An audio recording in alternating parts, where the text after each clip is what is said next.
Hi, this is Dan from Magic Pachinko Restorations, and this video is designed to give you a good look at this Sankyo Pachinko machine. It is fully restored, fully functional, and I'll tell you what I do to get them in that condition and show you the machine in action in just a second. When I do restorations, everything that you see gets taken off of the machine itself. All of the plastic parts get thoroughly cleaned, especially the parts that are on the back side. Those are the ones that unfortunately get just absolutely coated with cigarette smoke residue and body oil, and they get pretty grungy. So you really have to take everything apart and clean it thoroughly, and then reassemble it to make sure that it will function properly. On the front side, I do the same thing. All of this metal has been polished back up. All the plastic has been cleaned and waxed to make it look nice and keep it from getting dirty. All of the nails have been polished to bring back the nice brass shiny look to it. The Sankyo backgrounds are actually like a piece of formica. It's a hard background, where most pachinko machines have a background that's printed on a sheet of vinyl, and that can be pulled off. This is a little different. This can't be pulled off, and if you pull the nails out, as you pull the nails out, you chip all of that hard surface. So rather than doing that on the Sankyos, what I do is I polish the nails in place one at a time. Not my favorite job, but it needs to be done. And then clean the playfield up the best I can. And this playfield's really in very nice condition. I don't see any water damage to it at all. It cleaned up really nice. But everything else that you see, I can take off, get it clean and functioning again. All of the wood, the cabinet wood is all torn apart. All the brackets are de-rusted, coated with a clear coat. The wood is sanded down, planed to make sure it's smooth, and sanded and coated with polyurethane. So it's a complete package. So this one is powered by what they call a wall wart, or just this little black thing here that you plug into the wall. Reason being is this I've done some modifications to the lights, and it's nice to have a little more power than simply a 9-volt battery, although you could run this on a 9-volt battery. There is a light up in here that will come on when there's not enough balls in the hopper on the backside.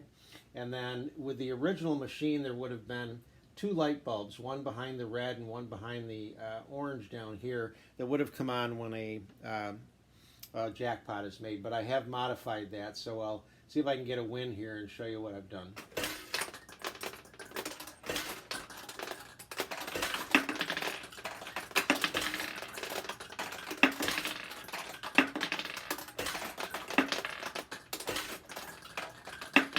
There we go. Whoop.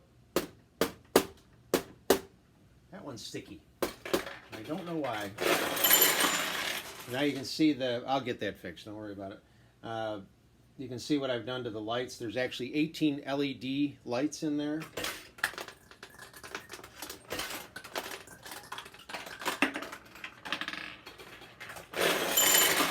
And they come on when a jackpot is made. So that's the little modification that I did to that. It's pretty nice. LEDs will last forever. You never should have any trouble with that light at all. This is just a regular incandescent light, and again, they don't come on or stay on that long. So power-wise, they draw a minimum amount of power when they do light up. Let me turn this around. I'll show you the back of it.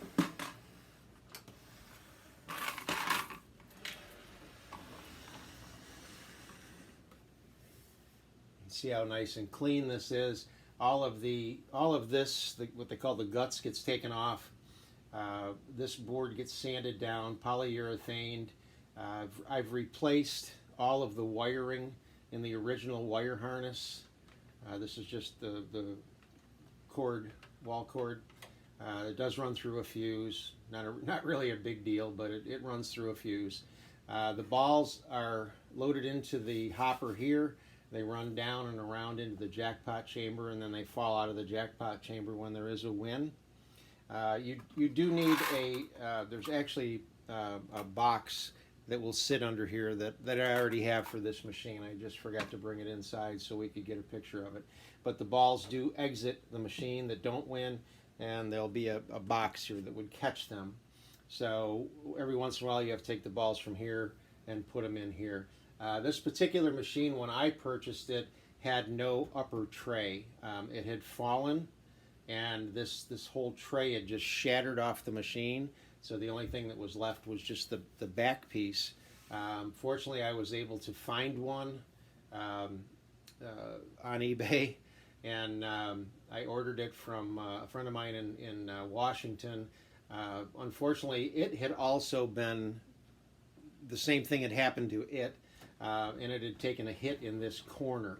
So there's one little tiny piece missing here, and this has been cracked but re-glued with super glue. So it's solid, it's fully functional.